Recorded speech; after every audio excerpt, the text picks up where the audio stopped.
Hey everyone, this is Jim, producer of the Around the House Show podcast. If you're listening right now, you already know we bring you the best tips, tricks, and expert advice to fix, upgrade, and maintain everything in your home without the headaches or the huge bills. But if you're catching us on the radio or borrowing a friend's phone, you're missing out on new episodes dropping straight to your device every week. So do yourself a favor, hit pause for just a second, grab your phone, and subscribe to Around the House Show on your favorite podcast player. Whether it's Apple Podcasts, Spotify, YouTube Music, or wherever you listen. It's completely free, and you'll never miss an episode again. Thanks for supporting the show. Now let's get back to making your house work for you.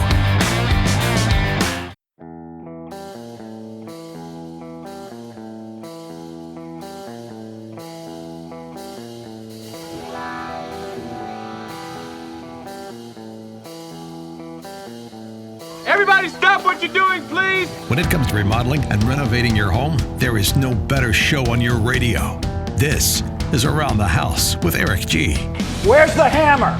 From your back fence to the sidewalk, Eric will tell you how to keep it all in tip-top shape while helping you save a buck while doing it. If you like DIY projects, it takes a lot of practice to get good at it, and Eric is here to guide the way. Is it on the, go up on the other floor. Somebody go up there and stop the hammering. All that and more on the fastest 2 hours of home improvement radio. These are the wrong plans. These are the old plans. Oh! Welcome to Stop it!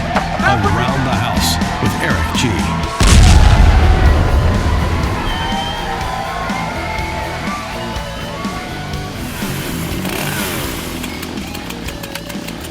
Welcome to Around the House with Eric G. This is where we talk home improvement every single weekend. Thanks for joining us. You know, here's the thing.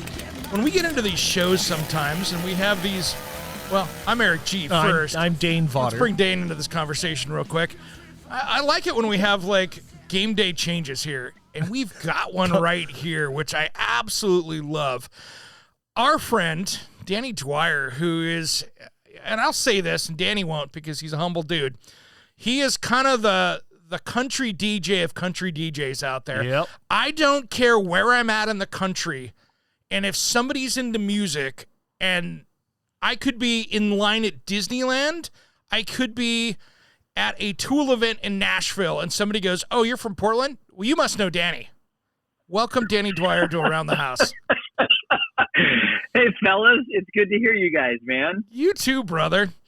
You too. Well, I wanted to talk about it because this is one of those events that, we were all just horrified because these things happen so easily. And you got hurt this last year. Just when 2020 wanted to throw a bunch at us, you said, "Hey, hold my beer." Yeah, literally. So you had a mishap off your gazebo, and I wanted to talk about this because we could sit here and laugh and have a great time about it right now, but I just want to make sure that we kind of get some awareness out to people with this, and things can go sideways so easily, and let's talk about this for a minute. Yeah, let's talk about it. I'm I'm just happy that I'm able to talk to you about it. Amen, to be honest brother. with you. Amen. Yeah, it was a very scary incident. And like you said, it's something that can go terribly wrong in a matter of seconds. On July 4th, I had a slight little project, my kind of getaway to the world with 2020. Working in radio, we're always on social media 24/7. It never ends for us. And my little kind of getaway, Eric, as you know, we've worked together in the past, is I like to do DIY projects around the house. Oh, yeah. And you've done some great ones. Yeah. I don't know if you know this. Eric came over to the house, and we built this really cool doggy house underneath our stairwell for our dog.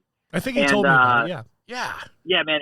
It's killer. It's awesome. It's got a barn door that slides on it. My dog loves it, lives in it, and it's great. Now my cats are invading it with him as well, so it's cool.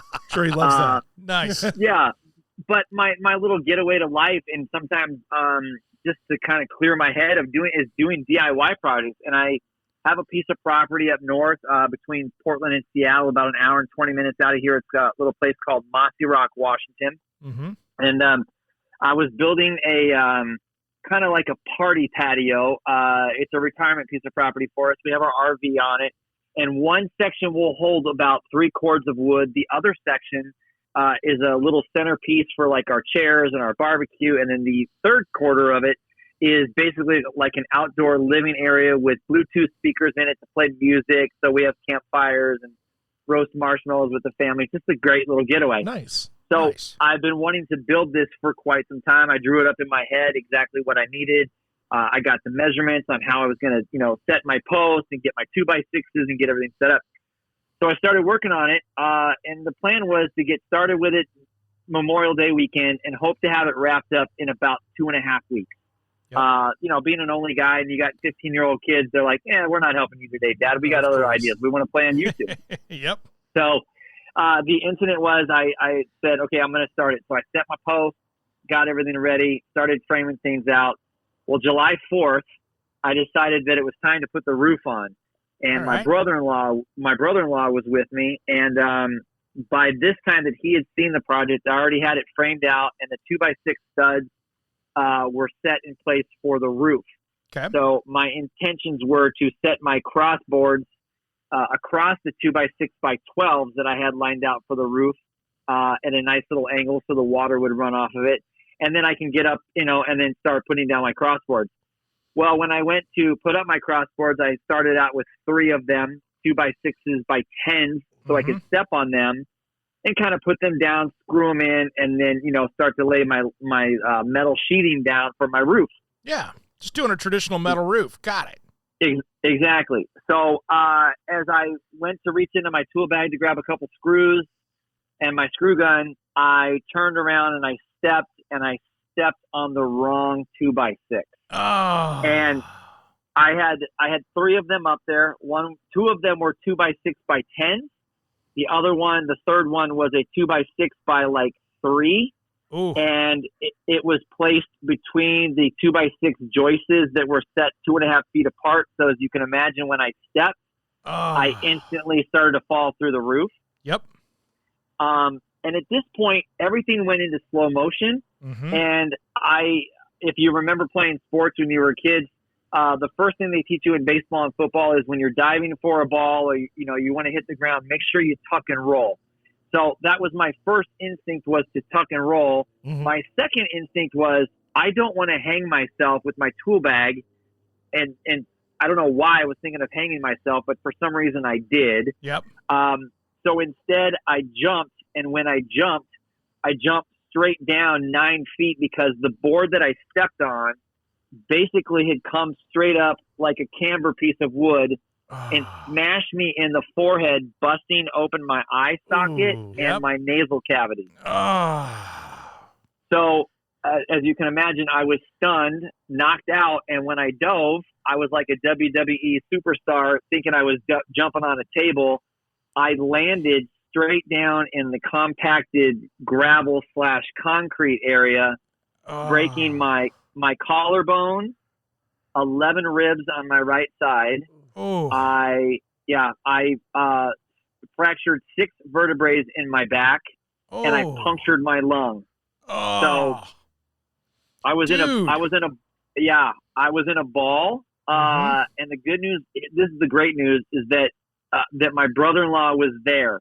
Yes. The unfortunate thing was he was on the other side of where I jumped from, so he couldn't try and catch me, unfortunately. Yep. So he obviously ran around the corner and did what he could. He grabbed, a bunch of rags from our shop and from our RV to immediately stop the bleeding, because when the log hit me in the head, or the board hit me in the head, it busted me open pretty good, like a 6-inch gash above my eye. So now I have a titanium rod in my collarbone, and I have 2 titanium tiny plates right above my eye socket and to my nasal cavity. So the short end of the stick is that I'm grateful that I'm standing. I'm grateful that I can walk, and I'm grateful that that was the only pain that I endured. I could have been paralyzed. I have friends that have done other things, and they literally have, ended up not having any feeling in their legs for the rest of their life. So I seriously had some guardian angels watching over me, my mom and my dad. Yeah. And it happened literally in the matter of seconds. Yep. And it was just like you said, it was just one of those unfortunate things that we learn from. And the one thing that I've learned from this is to, even though, I'm not a young guy, I'm not 18, I can't bounce back anymore. I'm in my 50s. It's easier. The smart thing I learned was just pay somebody to do it and do it right. That's what I learned. Because the cost of my hospital bills at this point, I could have bought a brand new truck and boat for what I wanted to build up there. Correct. So, kind of crazy. Correct. Yeah. That's the lessons we learned. I mean, just not 2 weeks before that you had this happen, and this is where this kind of impacted me, is I was building my shed roof over here, and I put some plywood up on it, and I was climbed up on the ladder. I was, feet were 8 feet up, not near as where you were at. Gust of wind came by and lifted the plywood up and took me right off the roof. Oh, wow. I landed on my feet, and I did a little damage to the car because I fell back because I was trying to keep the plywood from hitting the car. Put a little dent in it, which, insurance covered, no big deal. I didn't get hurt. And so that shows you just the difference of rolling the dice.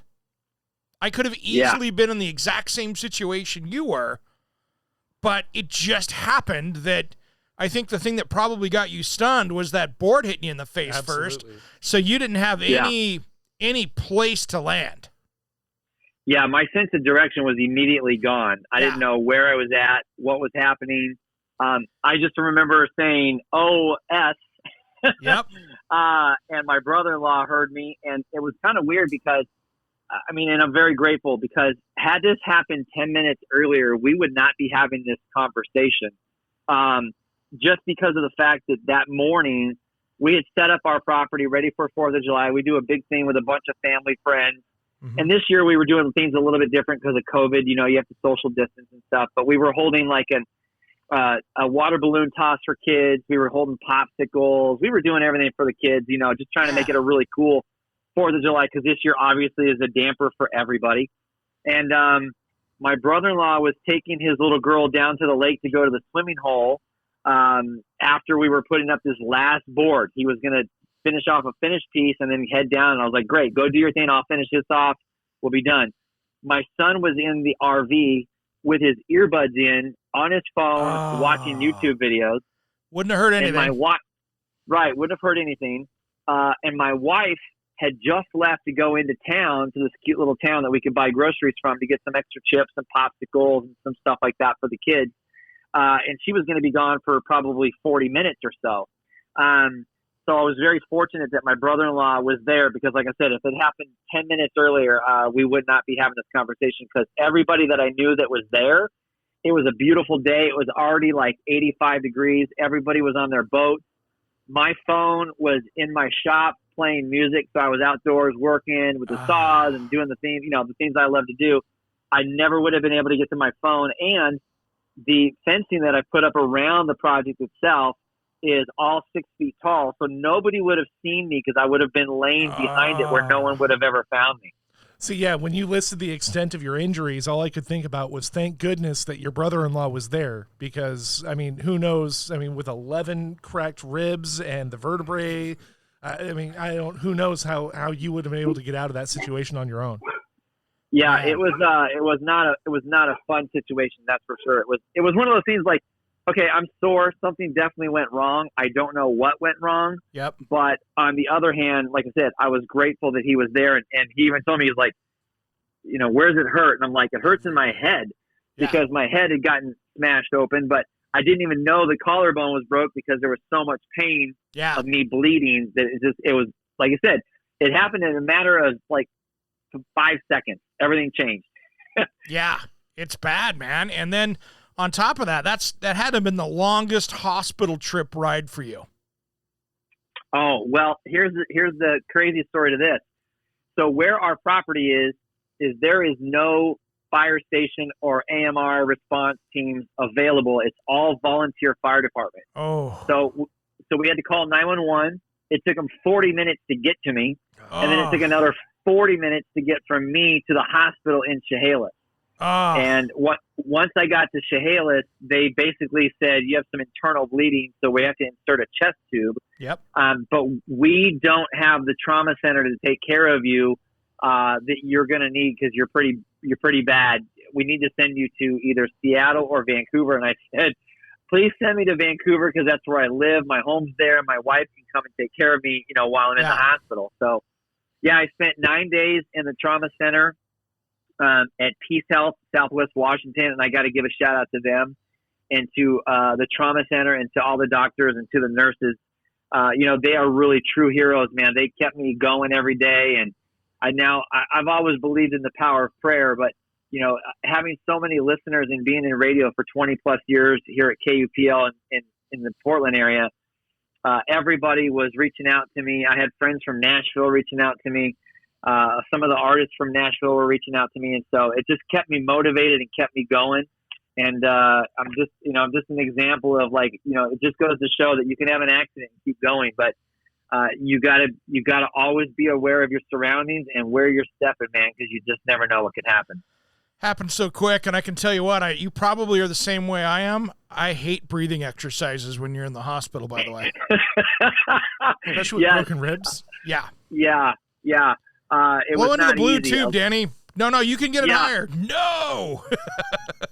This is even crazier. So I don't know if anybody really knows this, but in the U.S., if you break your collarbone, typically what happens is they'll look at the break and figure out how bad it is. Yep. And typically they will not fix it. They'll just say it's cosmetic. It will heal itself. You'll just unfortunately have a knot in your shoulder. I got a knot. It's just one of those things. Got a knot. A couple guys, if you played high school football, then you've got a knot probably. Yep. In Canada, it's an automatic fix. It's mandatory that they fix your collarbone. They don't want to have anybody coming back with any issues to have something happen. Issues. Yep. Right. So in this instance, when my collarbone broke, it was pushing down on my lung. Ooh. So the lung cavity that actually got punctured, the ribs had punctured my lung, not in one spot, but like two spots. Man. So they had to fix my collarbone because it wasn't allowing my lung to fully inflate the way it should have. So I was, I was very fortunate that way. They had to fix it, which I'm grateful for. But you're right, breathing on a machine is not easy to do. And when you're forced to breathe and you can barely get air to your lung as it is, that was traumatic, man. That was kind of freaky at first. It was like, wow, this is really wild. I didn't expect this to happen, but it did. Yep. That's brutal, man. That's brutal. Yeah. Well, I can tell you this. We are so happy you made it around, man, and you're doing well. I love hearing the energy in your voice, and you're back at work doing the stuff you love, man. Yeah, I am. I got to give a shout out to a couple of the guys because the cool thing was that we have a bunch of family friends that are up there at our property. We've all known each other for about 12, 15 years now. And a couple of the guys got together and they wouldn't let me get on a ladder. So they came over and finished off the project for me. Awesome. So it's done now. So I got a couple of guys that, definitely this summer I'm going to have to buy a couple cases of beer to say thanks for the help. Well, I'm sure it's the last thing you want to do 3 months later is finish that project. Yeah. Yeah, exactly. But the good news is it's done for winter. So now I can relax and not have to worry about it. But, yeah, man, I'm grateful to be around and I'm grateful to be walking and talking to friends and working from home every day at the studio here because the pandemic's got everything shut down in our studios. It's different. One day a week we get to work from the studios, but the rest of the time we're home. So you got it. Here man. I am broadcasting from Vancouver. Yep, it's working out, brother. Well, hey, man, thanks for coming on today. And I wanted to tell that story so people could learn a little bit from it because, I've gotten real lucky. You just got the luck of the draw this time and got the short end of the stick, unfortunately, to the face, which sucks. Yeah, so. It does. And I will be the first one to stand up and tell anybody, if you are thinking about getting on a ladder to clean your gutters, don't do it alone. Make sure that somebody is at least with you because, man, in a split second, your life can change and it's not worth it. That's why I say just pay somebody to get it done that knows what they're doing. It's OSHA approved. They can take care of you because in the long run, man, it could hurt you. I mean, trust me, my insurance bills and my hospital bills, I'm looking at them going, good thing I have insurance because otherwise I'd be filing bankruptcy. It's crazy. No kidding. Yeah. No kidding. And that's the fact. So, all right, brother, Danny Dwyer, thanks for coming on, man. We really appreciate you coming on today and telling the story, and maybe this will get some people thinking about how they go out and work on their homes as well. Yeah, it's a good time. I know fall's coming, so everyone's thinking about cleaning the gutters, ready for rain season. And thank you guys for having me, man. It's good to hear you guys. I miss giving you guys those daily hugs and those bro hugs, man. So it's good to hear you guys. Let's do it, and let's go out and grab a beer once they open stuff up. Let's do that. I'm totally game, man. Whenever we're ready, let's go. Let's do it. Awesome, Danny. Thank you. Thanks, brother. Appreciate it. All right, guys. Have a great weekend. Talk to you soon. Thanks, man. Hey, this is Farewell, Angelina. and you're listening to Around the House with Eric G. It goes down so smooth. Ooh, it makes me want to pour gold in this glass, 'cause that color red never looks so good, so good. Let's pour gold in this glass, 'cause that color red. Welcome back to Around the House with Eric G. This is where we talk home improvement every single weekend. Thanks for joining us. I'm Eric G. I'm Dane Vodder. Man, that was fun talking to Danny. Absolutely. Haven't talked to him in about a year for me. Yeah. But, especially since all that happened. That was, it can happen to anybody. Yeah, we've been messaging back and forth, and it's just one of those things that good to hear his voice and good to see he's doing well. And he was touch and go. Well, Yeah, doing well, sounding well. I remember he put up the Facebook post of his face after when he was in the hospital, and I'm like, Man, just not good. So all you guys out there, we appreciate every one of you. Make sure you follow some of his advice on this one. We want you to be Let's keep it safe out there. I know way too many people that have gotten hurt this way. Let's keep that number down. Absolutely. So let's do it.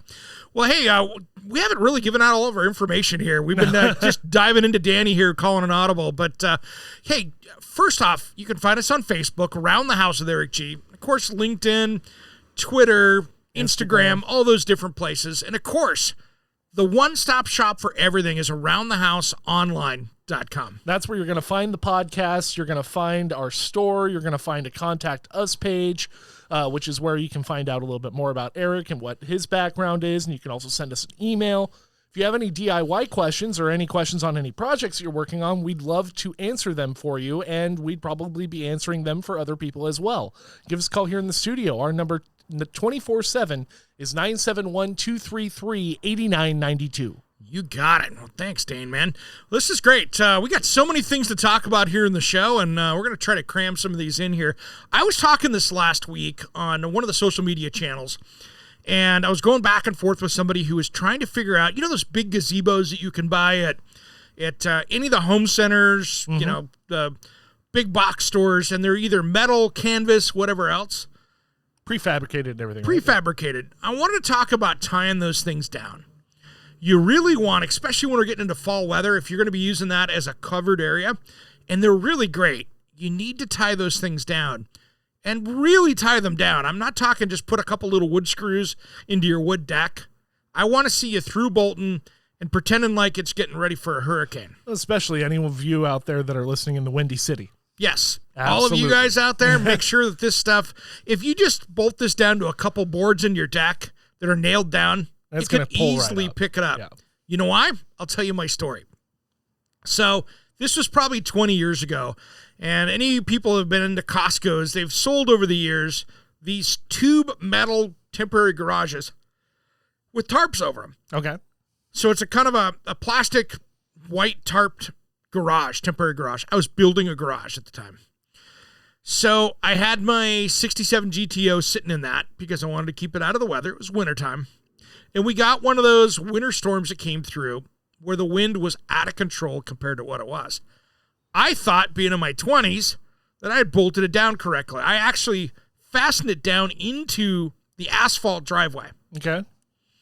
Seems like a decent idea. Yeah, all right. Actually bolted it down into the asphalt using expansion stuff, and I thought that would work really well. Windstorm comes along, I look out, and it's starting to move around a little bit. I'm like, uh-oh, so I pull the car out of it, because I'm like, this thing's going to try to get out of here. So I go out there, and I grab my knife, and I start cutting the ropes around the outside, because I thought, okay, well, let's leave the metal frame there, and I'll remove the sail part of the thing. Bad idea. Big 75, 80 mile an hour wind gust comes through. it takes up about 18-inch sized chunks out of my driveway. Ooh. And when I let go, I was 8 or 9 feet in the air because I was holding on to the metal bar, and cutting with the knife. So as soon as I got up, I threw my knife because I'm like, okay, this isn't going to go well. I let go of that. It went up, bounced off my neighbor's roof, off the peak of his roof. Jeez. Did a cartwheel. Now, this thing's big enough to hold a Pontiac GTO in it. This is not small. This is bounces causing up, some damage, probably. Yeah. It bounced off the side of his house, up off his roof, cartwheeled. Luckily, the wind had got it, so it really didn't do much except for a couple scuffs on his soffit, which was pretty easy fix. And it landed up in the power pole behind his house. So luckily, we'd had a power outage just before that, so we didn't have anything else. Due to the windstorm, Due to the windstorm. So I called 911 and said, hey, don't turn that power back on yet, because you're going to have another problem. A giant metal thing is hanging off of the wires right now. And it's down, wrapped up around where the cable TV and the phone lines are. So it's going to fry everything. It's going to fry everything. So they came out, took care of it, got it down with the boom truck, took care of it, and lesson learned on that. And I actually had to go up on my neighbor's roof and grab off 2 pieces of driveway asphalt that were sitting on top of his roof. So really fasten these things down. And not just to the asphalt? No. I mean, so it took up the old asphalt driveway. It wasn't cracked until then. It just took it with it. But really, when you're fastening it down I would fasten down through another board into a joist, really get into something like it's meant to be there, and make sure you got those things fastened down. If not, just take it down for the year and do that. Once it gets into the kind of weather where you're maybe not going to be out there or using it. Yeah. If you're done with it, then cool. It might be smart just to take it down, or take, like I was trying to do, take the sail pieces off of it to do that. So, hey, I wanted to talk a little bit more here, too, now that we're getting into kind of this fall maintenance season as well. We talked about it a little bit last week. I just wanted to say I talked to even more roofing companies. And if you're looking at shingles and composite shingles, like your just normal 3-tab or architectural shingle, I have not found a manufacturer out there that says you should have somebody up there at any point in its life pressure washing it. Yeah, no. So the most I've seen is put up one of the moss cleaners up there. And again, like we talked about last week, I did some more follow-up on this because I knew I'd get a little grief on it.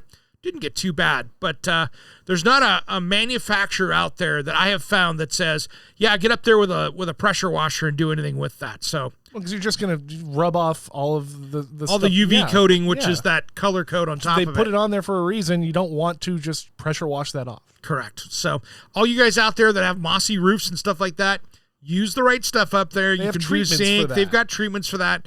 Do that. But the most I've heard is you could use a soft nylon bristle brush to get some certain stain areas out, and then use something like 30 Seconds Outdoor Cleaner. But just wanted to touch back on that again, because kind of a recurring theme in today's show, by the way, is roofs and cleaning and safety. Yes, absolutely.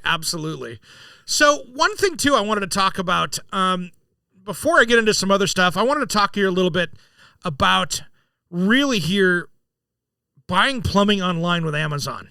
Mm-hmm. So I had another one of these conversations this last week with a listener, and they had done a really nice job on their bathroom. It's beautiful. Wall mount faucet, where goes into a vessel sink. It was a powder room. Super nice, modern built-in faucet. And they bought the faucet off Amazon for $85. Yeah, I thought they found a good deal. Guys, can I just give a wonderful piece of advice? If you're going to buy a built-in plumbing fixture that's under $300 or $400 for a faucet that's not a name brand, I want you to be mentally prepared to have to rip that wall open and replace that again. Because those things are expensive when you go out and buy the real ones, and they're expensive because they put a lot of time and engineering into them, so you'll get more than a year or two out of them.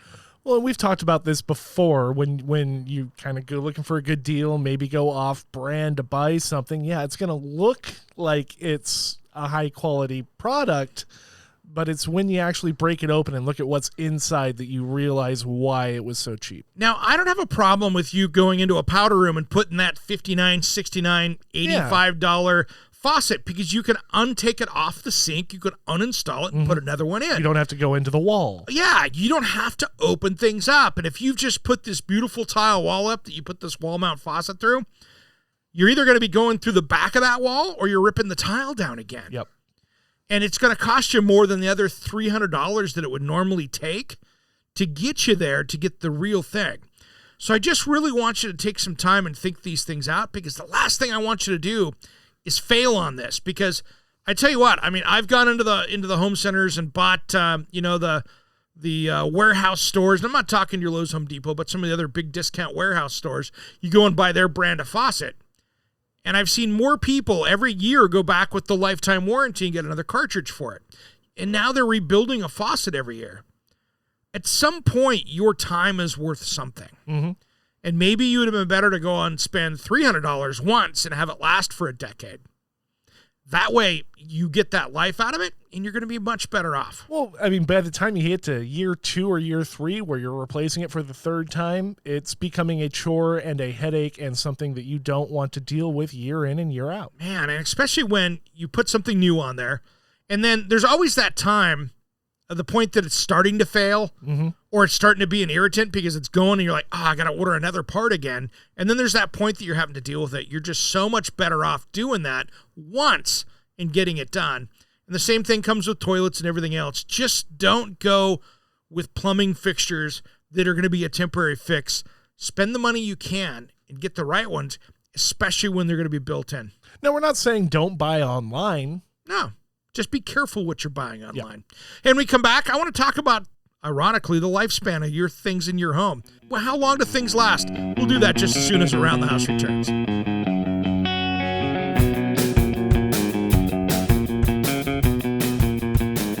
Hey everybody, it's JT from Barbecue Nation. If you're listening to Around the House, you can also hear Barbecue Nation on this platform. That's Barbecue Nation, where we talk about outdoor cooking and fun.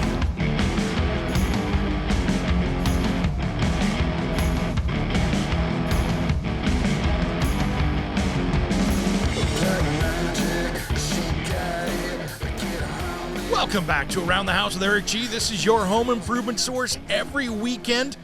Thanks for joining us. I hope you're catching us on the podcast if you're listening on the radio, because this show goes all week long, including our midweek special and our Pro Insider podcast for all you contractors and, of course, designers out there. I'm Eric G. I'm Dane Vaughter. And yeah, if you're only getting us for 2 hours on the weekend, you're missing basically another 2 shows that we release every week. Exactly. So don't forget to sign up for that. And it's free, too. Yeah. That's the cool part. We don't charge you for it. Yeah, so head over to your favorite place you catch podcasts, or you can head over to AroundTheHouseOnline.com. Make sure you subscribe, and whatever way you listen to it, it could be Spotify, it could be whatever you're doing out there. No matter what it is, if you sign up and subscribe to that, they'll actually tell you when the new show's out. Well, we want you to also leave us a review with any of your, comments or what you liked about the show or what you didn't like. We take constructive criticism fairly well. Absolutely. Unless you're just a Karen. And if you're just a Karen, then we're going to hammer back. Whatever. So there could be repercussions. Be prepared. Exactly. Well, hey, give us a call here in the studio, too, as well, because we do want to put you on the air if you've got some home improvement questions. You can always message us over at AroundTheHouseOnline.com. You also give us a call, too. Absolutely. Our number's here in the studio, 971-233-8992. The way this works is if you're listening to the podcast at 2 o'clock in the morning, that's fine. Give us a call. We don't mind. Not waking anyone up. Well, the way it's going to work is you're going to leave a message with your name, where you're calling from, and what your project is or what your question is or anything like that. Give us some insight. Let us know when would be a good time to call you back. We'll call you back, hit the record button, and we'll just have a conversation. Nothing major. You're not live. It's nothing to really worry about. Just we want to help you and therefore also help everybody else. Yeah, and the nice thing is that we actually get to spend the time and walk you through it. Exactly. So, little one-on-one time, and we're not doing that, hey, we got 30 seconds, and we're going to try to solve your problem in 30 seconds. We just can't do that, especially with all the different time zones we're in. It's just not good radio. Yeah, however long it takes to answer your question is however long it takes. We don't put guidelines on it. So give us a call on that. Well, hey, I wanted to touch base here. This is one of those ones that, how long do appliances last in your home? And then in this next segment, after this segment's over, we're going to be talking here with Fujitsu America about mini split heat pumps and stuff. So we'll be talking about that. Then we come back, we're going to talk about what other parts of your home should last. So on the appliance pieces, I wanted to talk about this.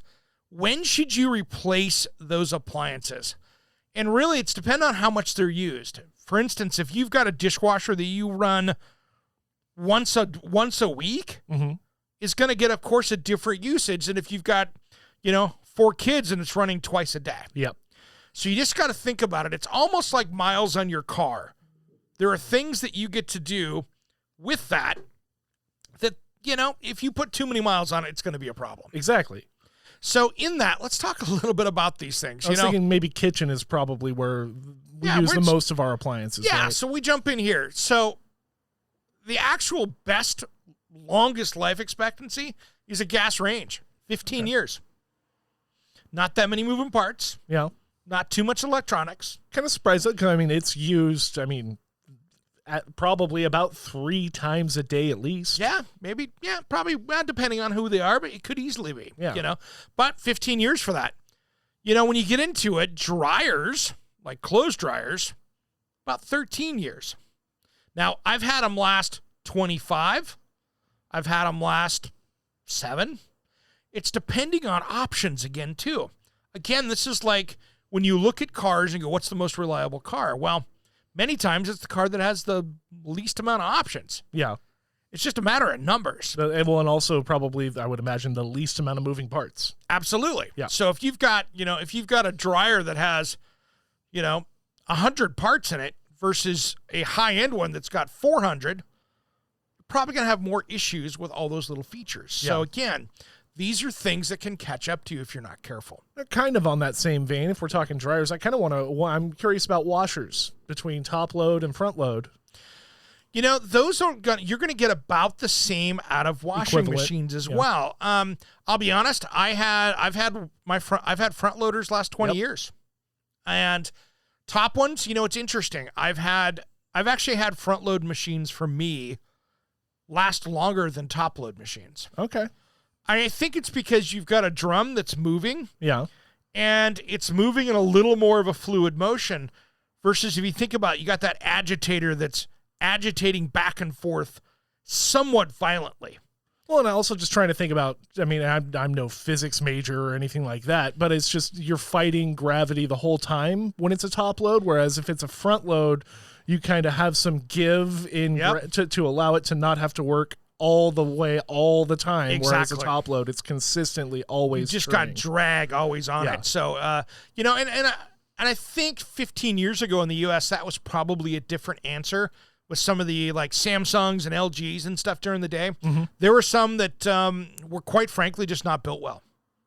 I had a Maytag front load that lasted me for 15 years and did awesome. There you go. And I got rid of it because I wanted to upgrade it, not because it was broken. No, well, it was 15 years old. You wanted something new, yeah.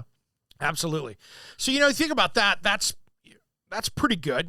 Refrigerators, those are about a 13-year average. I was going to say 10, but yeah, 13, okay. 13 years is about average. Now, here's the thing. Refrigerators, though, after a point, become so inefficient, it could be working and doing its job. And you wouldn't notice how inefficient it, but the fact that it's having to use more power just to give you the same result. Man, if you're sitting there and you've got that 1970s fridge out in the garage as the beer or that yellow beer fridge? Yeah. Yep. That thing is probably costing you money. Seriously. I have seen those have many times the power of the nice one you have in your kitchen. And at some point, what is that fridge costing you? And what's cool is, like, for instance, with me, I'm looking at mine, and it's an Amana that's, my beer fridge outside's an Amana that's a bottom freezer that's pretty decent. It's a nice beer fridge. Yeah, nice beer fridge. Even that thing has been costing us a little bit money compared to what it could be. So, because I've got my my Sense, my home energy monitoring system, it tells you where you're sucking energy. I can see where that thing is, and I'm like, man, that's using more energy than I want it to. So it's one of those that you look at. So, the lowest lifespan appliances are trash compactors, which nobody uses anymore. That's in grandma's kitchen. I'm sorry if I'm making you mad, but trash compactors are not good. They're not good for the environment because they overpack the trash into too dense of a thing, so when it goes to the landfill, it doesn't break down. You're just creating bricks. Dishwashers are about 9 years, and microwave ovens are 9 years. So, but think about microwaves are kind of one of those things that are not what I would call it's kind of a throwaway appliance, even though they are, but they're not. So you just kind of think about this stuff, because if you've got an older kitchen and it's one of those things, make sure that you're staying on top of those appliances. That way, you don't have any surprises. Hey, we'll talk about more when we come back, but we're going to talk about Fujitsu and heating and air conditioning just as soon as Around the House returns.